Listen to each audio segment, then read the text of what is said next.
Okay, good morning. So we're working on our last section on statistics here, which in general is just a big word for dealing and interpreting numbers. Now, the big words that we're going to see here, like you've seen before in previous classes, is mean, median, and mode. The three M's. You say M and M and M. And what's the difference between the three and how to use them? And then we also have something today that we're going to do today called range. Okay? So what is the mean, the median, and mode?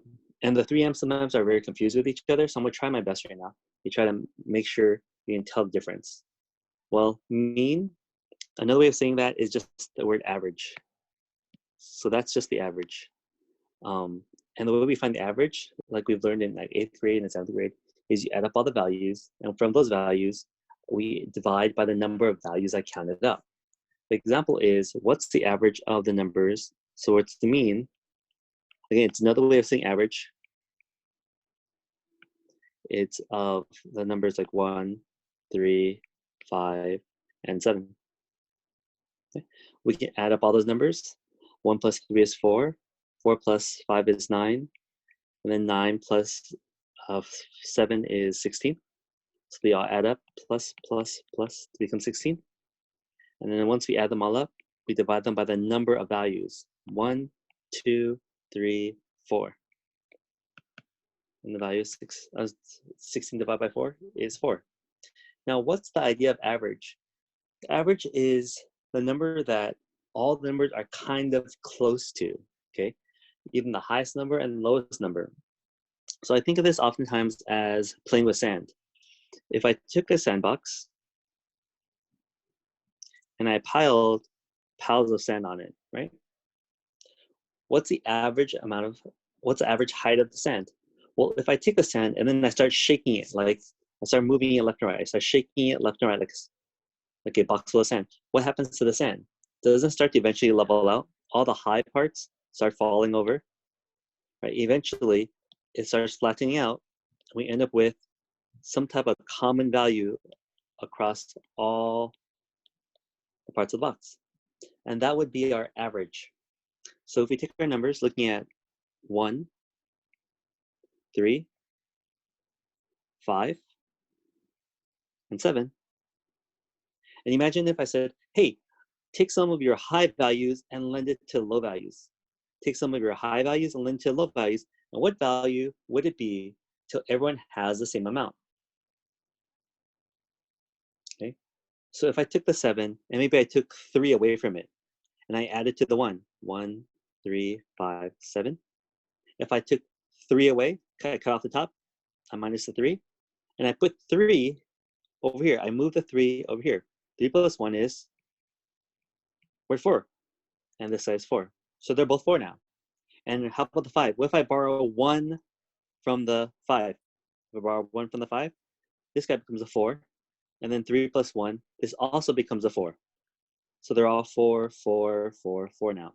So on average, if I could flatten the curve in a sense, is that we are going to have 4 across all 4 values. Okay. So again, the idea of average, the idea of mean, is that we're going to add up all our values. And when we divide by the number of terms, we end up everyone having the same value. Another way of thinking about this is, what if I asked you guys to give me all the money in your pockets? And maybe one of you guys have $1, one of you guys have $3, one of you guys have $5, and one of you guys have $7. So we have a total of 1 plus 3 plus 5 plus 7 is 16.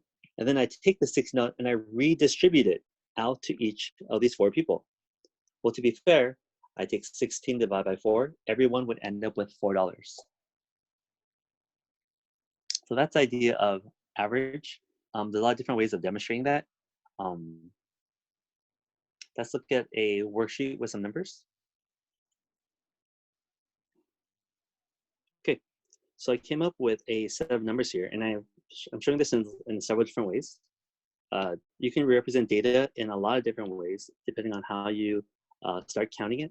So the first one is just games in the World Series. And again, this could be anything. And in the World Series, let's say some played 4 games, some played up to 7 games. So when it comes to baseball and you're playing the World Series, you have a best out of 7. So example is the numbers are we end up with 4, maybe 4 games till they won, 6 games till they won, 7 games till they won, 4 games till they won. So on average, what is the mean? Okay, what's the mean of the number of games that are played? So what we would do, we would add up the 4, the 6, the 7, the 4, and add up all the terms. And let's see how many terms are there total. 1, 2, 3, 4, 5, 6, 7, 8, 9, 10, 11. There are 11 values. So let me go ahead and pull up a calculator.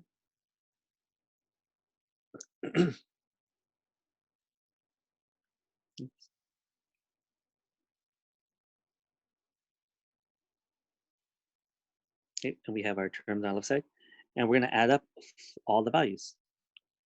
4 plus 6 plus 7 plus 4 plus 5 plus 5 plus 7 plus 6 plus 7 plus 7 and then plus 6. And if you're watching this on YouTube, you can always pause right now and then calculate the mean and check if your answer is the same as mine. So when I add them up, I'm getting 64. And then we're going to divide that by the number of terms we had. And we said we had 11 terms. So we're going to divide that by 11. I'm getting 5.8. The mean is equal to 5.8. You could say 5.8, 5.82 if you want to round up. So it depends on how many decimal places they require you to round up to. So 5.8, it's kind of between 5 and 6, right? So let's write out the numbers just to look at this.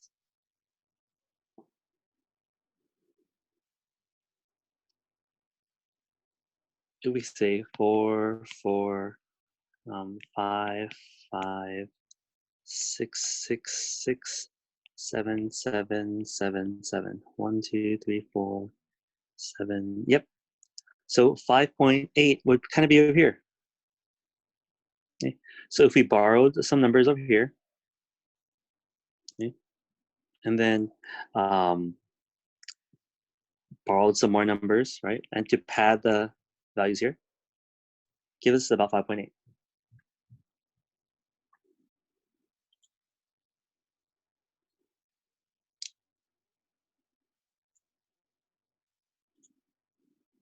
Now, it's nice if they give us the numbers, but what if they don't? What if they give us, in this case, these are a number of values in each of these slots.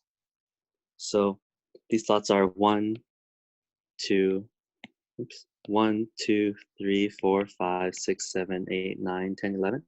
Okay. So we have to say, counting the dots, I have 1, 1, I have 1, 2, I have 1, 4, I have 1, 5, I have 1, 6, I have 2 7s. See how there's 2 dots? I have 1, 9, I have 1, 10, and 1, 11. Again, you don't have to rewrite the numbers. You can count them as they are. And then how many numbers do we have total? 1, 2, 3, 4, 5, 6, 7, 8, 9, 10. We have 10 numbers. So to find the mean, we go ahead and we add up all our values. It's almost like we're pulling all our numbers together. Uh-oh. Asking me to add. Where is my go away add?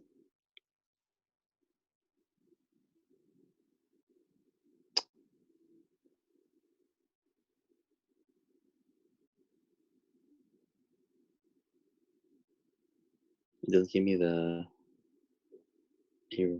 One sec. There it goes.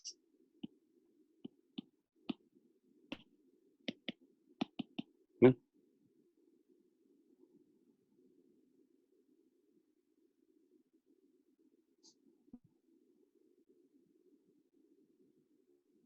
Okay, we're gonna add up the numbers. Let's clear it. 1 plus 2 plus 4 plus 5 plus 1, 4, 5, 6 plus 7 plus 7 plus 9 plus 10 plus 11. We said we had 10 numbers. We're divide this by 10. So our average, our mean is 6.2. So you're going to need a calculator, a scientific calculator, or a calculator from your cell phone will work, and that'll save you a lot of time. Now, the last way of looking at these numbers is just in this table. And the table goes ahead and just says Academy Awards. So on average, what's the number of awards that these movies have won? So we're going to add up our 4, 7, 5, 4, 4, 8, 5, 7, 3, and 9. We have a total of 10 numbers also. So we're going to add them and divide by 10. So mean is something that we've seen before. It's not a surprise, but it is something we want to make sure we don't mistake in versus our mean and mode. Okay. Oops. Let's go back to our notes. Okay. Our next word that we want to work on is median. Now, when I go to Google and I search median,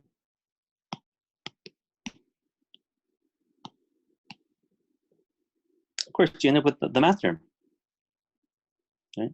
And the median, another way of saying median is the middle. Can I have a median pizza? Or more like a medium, or like, in the middle-ish? So that's our idea. The median, I'm gonna look at another word, a median divider on the highway. A median divider is that line in the middle that separates one side from the other. Okay? Divided a highway with a median curve. So that separates the lane in the middle. Another way of looking at it. So how do I find the median of something? It's the middle number. So let's go ahead and come up with a set of numbers. Oh, we have a couple sets already here. Let's go back and find the median of these numbers here. So the thing with the median, the big deal is that, as I mentioned in the notes quickly, I did write that the median, you have to make sure it's all in order.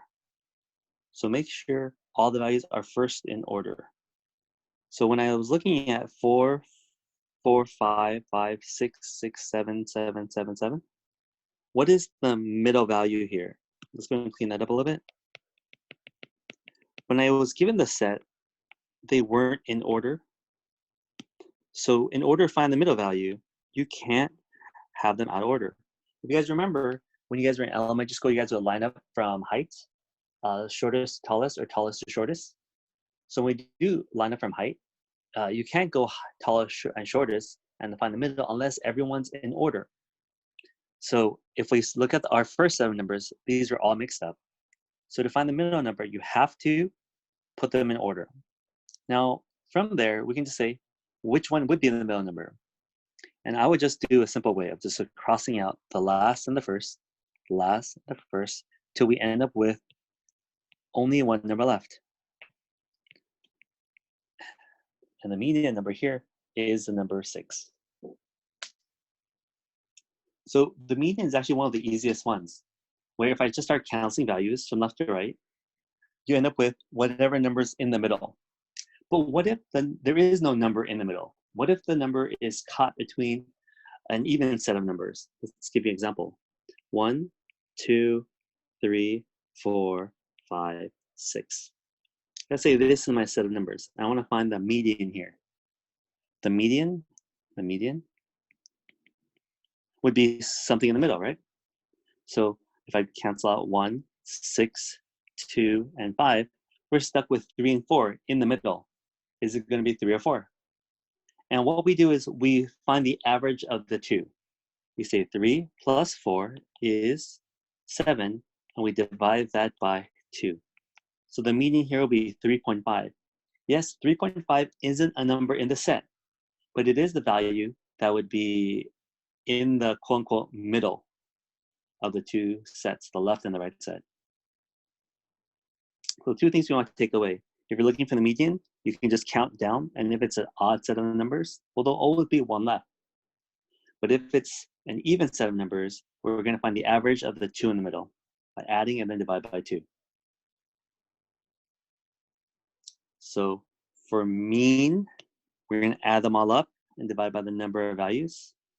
And for median, the middle, that's a hint, median is middle. We're going to figure out which value is the middle by putting the numbers in order. And if we have a even set of numbers, an even set, we're going to divide that middle two sets by 2.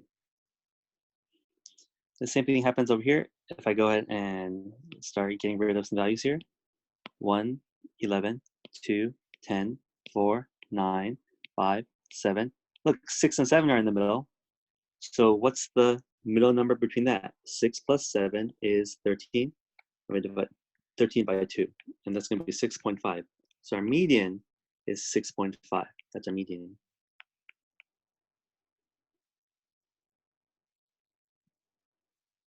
Okay. These numbers are totally out of order. If I want to find the middle number, we need to put them all in order first. So let's look for our lowest number, which is a 3. Then we go 4, 4, 4. I see that 3 times. Then I go 5, 5. Then 7, 7, 8, 9. We have to put our numbers all in order first to find the middle value. Let's go ahead and get rid of some of these. 3, 9, 8, 4, 4, 7, 7, 4. Oh, 2 numbers in the middle. And the number between 5 and 5 it's just 5.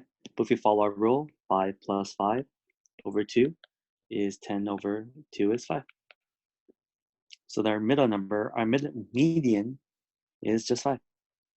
Excuse me. Okay. Our last one, when it comes to our 3 M's, is mode. And that's the most popular, right? Most occurring number, most popular. So all we have to look for is a number that's repeating more than once. And oftentimes that's pretty obvious.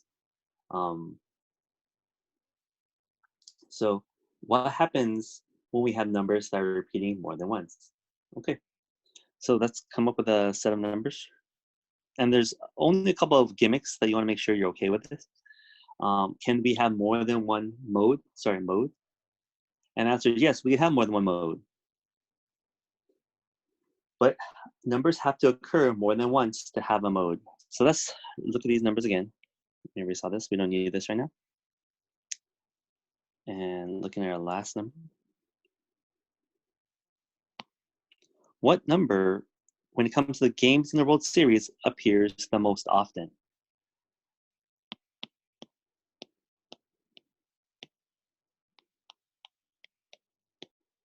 What number looks like it appears the most often? The 4, the 5, the 6, and the 7. In this case, it's kind of obvious that the 7s occur 4 times. So our mode is equal to 7. That's it. I care about what number is happening the most. That's the mode. When it comes to this hockey game here, what number occurs the most? Does 1 occur the most? Does 2 occur the most? I'm looking here and I see 2 little dots for 7. So our mode here is 7. 7 happens twice. That's the most occurring number. The most. Mode for most. Our last set here, excuse me. What number occurs the most? Since we wrote out everything in order already, it makes it actually really easy to spot the most occurring number. And the most occurring number here is 4. How many times does 4 occur? It occurs 3 times. So our mode is the number 4, the most occurring number. Now, here is a tricky one. What happens if I give you a set of numbers and the set of numbers look like this? 1, like our original set. 1, 2, 3, 4. Which of these numbers are the most occurring number? 1, 2, 3, or 4. Do any of them repeat? Turns out this is no mode. There is no one number. There's no number that appears the most. But if we go ahead and let's say we double some of these numbers,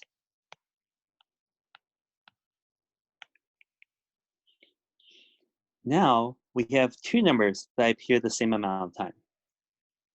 And the mode Here would be the mode, would be numbers 1 and 3.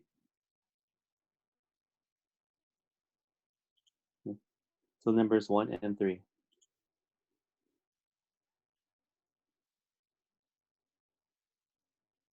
So we have to at least have it occur more than once.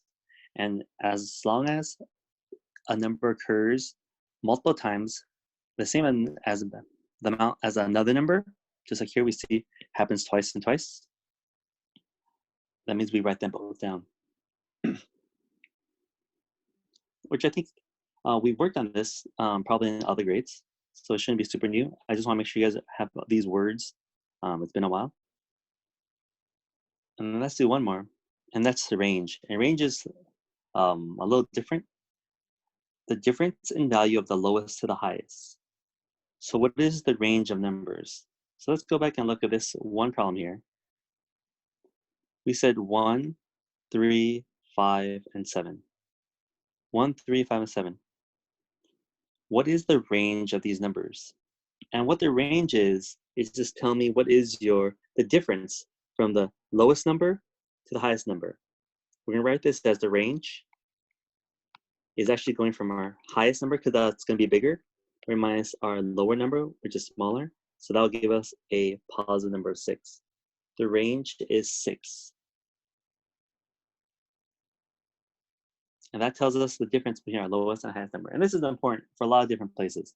Imagine if you're Foot Locker and you're trying to figure out what shoes to buy this season. Do you want to buy every shoe in the world, or you want to figure out what's your most popular range? So you buy less shoes, just buy the most popular ones, and everyone else has a special order. Who needs a size 18 shoe? If we look at this number here, 1, 2, 3, 4, what is the range of this set? The range is our highest number minus our lowest number. The range is 3. That means there are 3 spaces between the lowest and highest number. 3 spaces. That's our range. Looking at our examples back here. Oops. Our lowest number, let's go back to the first example. Our lowest number is a 4. Our highest number is a 7. 7 minus 4 is our range, and the range is 3. That's the distance between the lowest number and the highest number. Our lowest number here is, our highest number here is, lowest number is 1, highest number is 11. 11 minus 1 is 10. That's our range. That's how long it takes me to get from my lowest number to my highest number. That's the range. This one, again, it's just a crazy list of numbers. But once I put the list of numbers in order, we see that my lowest number is 3. My highest number is 9. The range is my highest minus my lowest, which is 6. Okay. So you guys are going to be working on this on IXL. And our examples here that we covered should be enough to cover for the IXL problems. And that's posted online.